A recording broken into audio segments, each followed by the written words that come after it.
That's right, baby. It's mezzo week. Mezzo, you say it how you want to say it.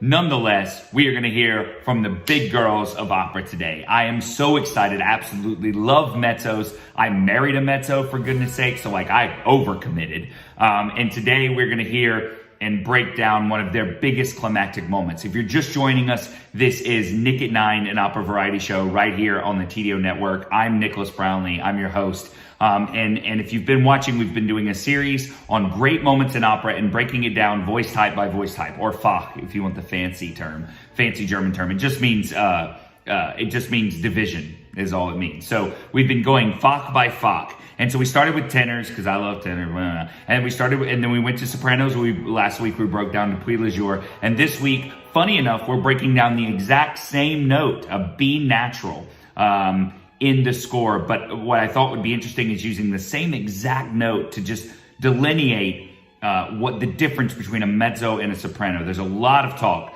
Most of the time it's usually very clear. Baritone, tenor, bass baritone, certainly tenor. Those lines are pretty clearly drawn in the sand. But with mezzos and sopranos, it sometimes spans the gamut. There's a lot of roles that a mezzo can sing that a soprano can as well, and vice versa. So I thought it would be really fun to break down the same note. So this moment that you just heard, which I'm super stoked about, is one of the best moments in opera. It's where Eboli, the character in Don Carlo, is basically saying oh no, I'm cursed, because she's admitted her love for Don Carlo was unrequited because he was already in love with the queen. Listen, it's a complicated story, but look it up and read it. Nonetheless, she's upset, and not just upset, but literally cursing, ti maledico, ti maledico. And so she vows to save Carlos. So this is a fantastic moment in this opera. I hope you join me. We'll go from sort of we'll mix in old school, new school, all across the lines. We'll look at 5 different mezzos, and we'll be super quick, and we'll just break them down and cut them down. Anyways, I hope you stay with us. Let's check out the first one. And first person up is sort of the OG, in my mind, Tatiana Troianos, in a very famous recording from 1980, Don Carlo. Probably one of the most famous DVDs ever made of this opera. I hope you enjoy it. Let's go, baby. Yeah, let's go.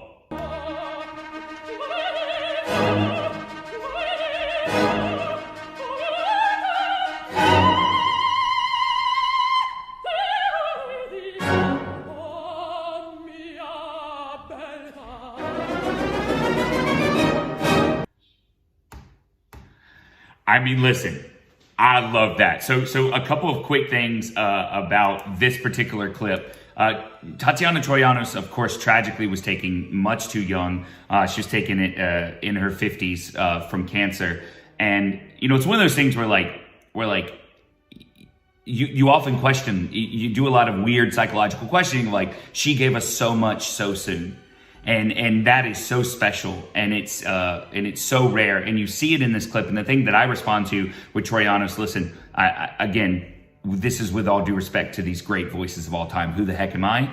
I always think with Troianos, passion, commitment, intention all come before technique. Her technique is very, very good, but I always think there's some little things that happen that she just kind of just says, screw it, or a more in C17 version of that, and she just says, no, I'm singing this the way I'm singing it because I have to sing it that way. My tongue's gonna be wiggling because this rep is sort of too big for me, but hell with it. And her tongue's going crazy, and she's holding every thing too long, and it's a fluttery vibrato, and it's all over the place, but she's unbelievably committed. And for me, that's why I wanted to play this clip first. We'll get into the actual talk about head voice, chest voice, and all this other stuff that does matter. This clip for me is an impassioned Eboli screaming, and that is why I wanted to start off with it. Let's listen to it one more time and we'll move on.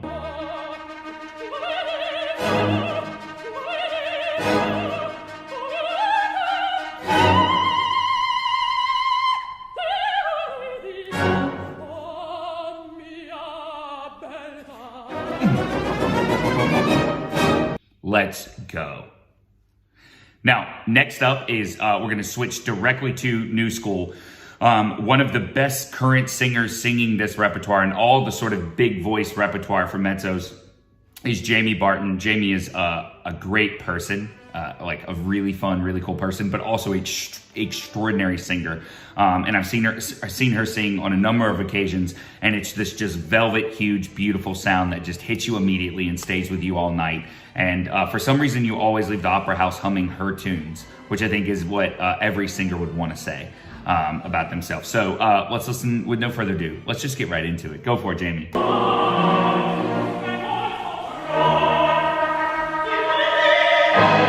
Bootleg video.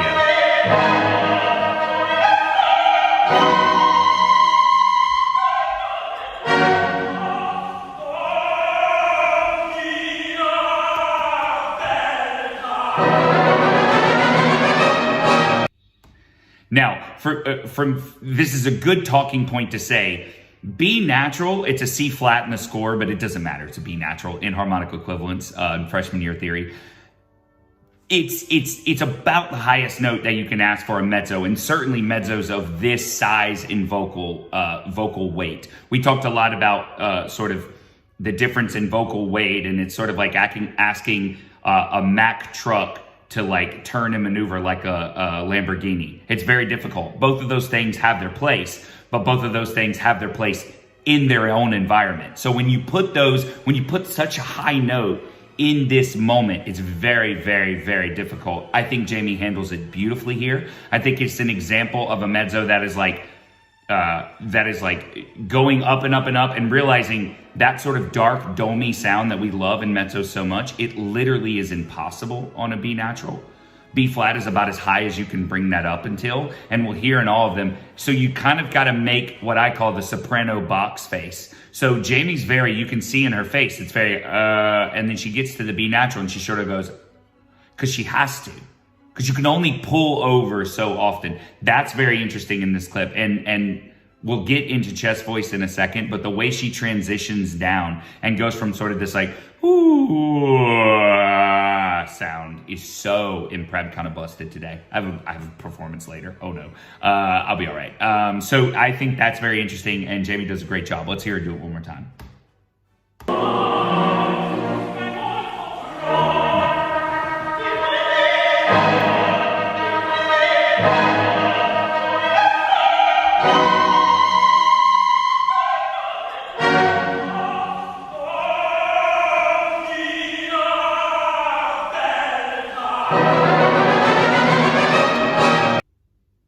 Brava, Jamie. Brava. Wow. Fantastic. Let's go to next. I'm just going to play this one.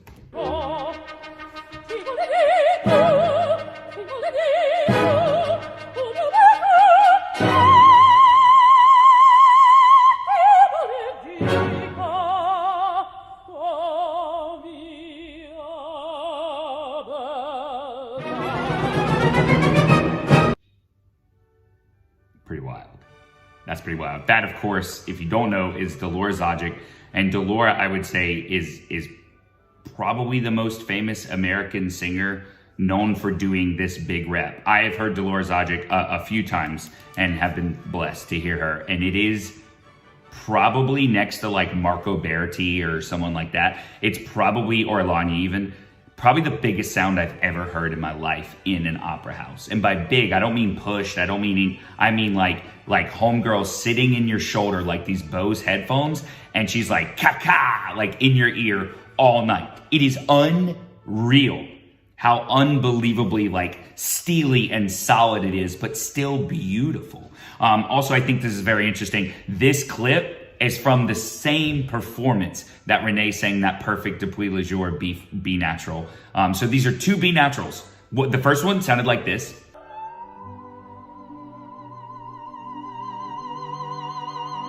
And the second one sounds like this.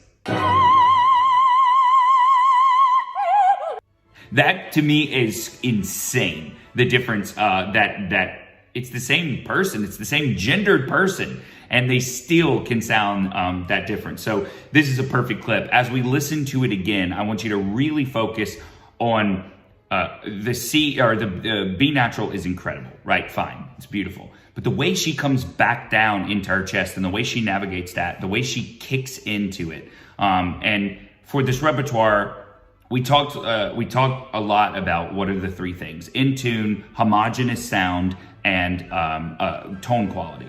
Now, that's super important, I agree. But in this repertoire, in mezzos, there's this thing that they do where you can call it a gear shift. Some of them talk about kicking down. Some of them talk about driving down into the chest. This repertoire was sort of written, Verdi especially, was written, Verismo, written with the idea that when you got below the staff as a woman singing this repertoire, you were going to go into this voce di petto, chest voice sound. That is to say, instead of going ooh, you go right? So listen to the way that she transitions. Now, a lot of people would argue, a lot of sort of modern coaches, they're not wrong either. God love them. But they would argue, it's weird, it's gear shifty, and it's like not homogenous enough. But old school singers, as we'll see in Casotto later, they were so into it. I mean, there was three distinct voices. There was the mezzo top, the mezzo middle, and the mezzo chest voice bottom. And we've kind of gone away from that. But people like Anita Ravashili, sorry, I pronounced your name wrong. People like Jamie Barton, they're bringing us back to that sort of golden age, stylized big singing. So thank God for that. So pay attention to that when we listen to this clip again.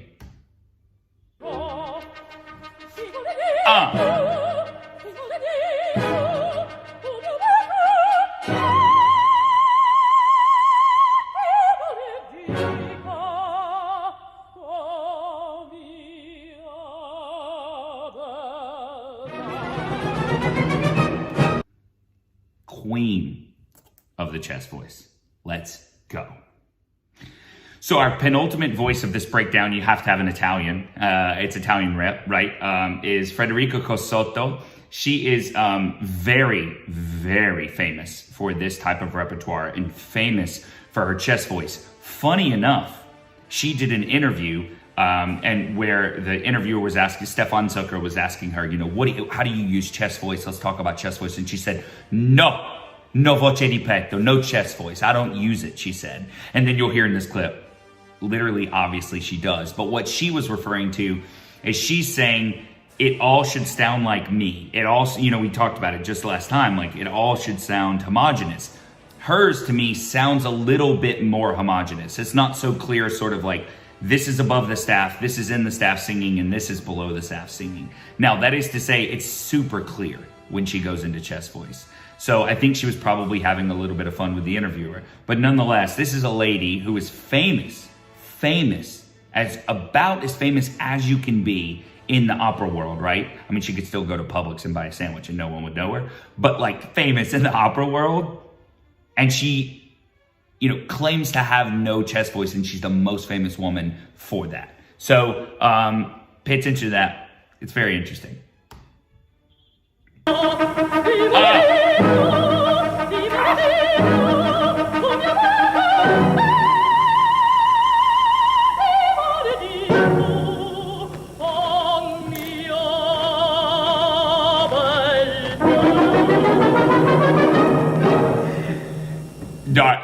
She literally goes, ti maledico, ti maledico, oh mia.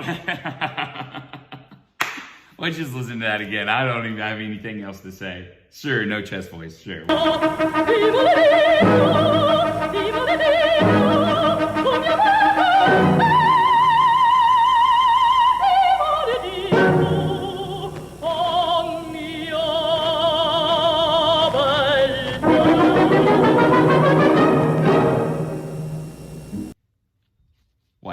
Why not, right?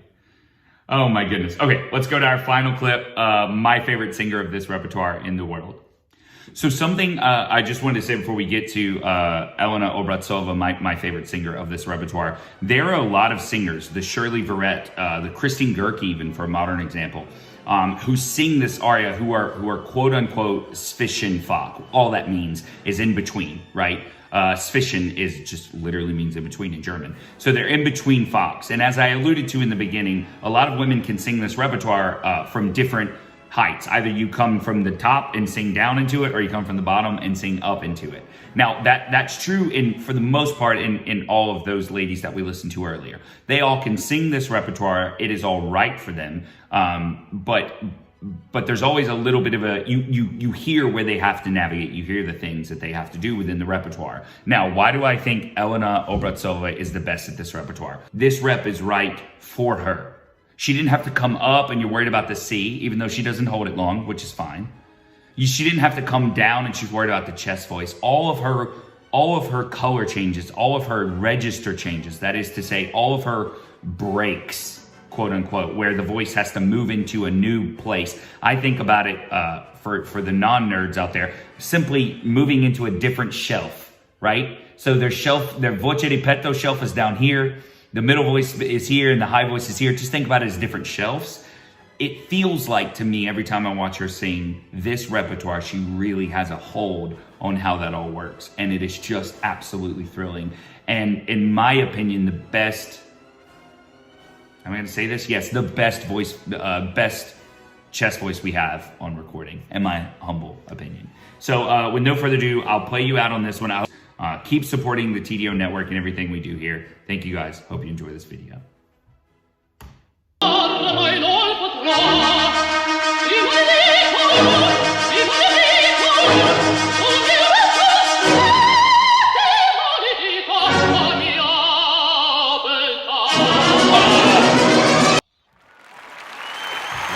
Peace, everybody.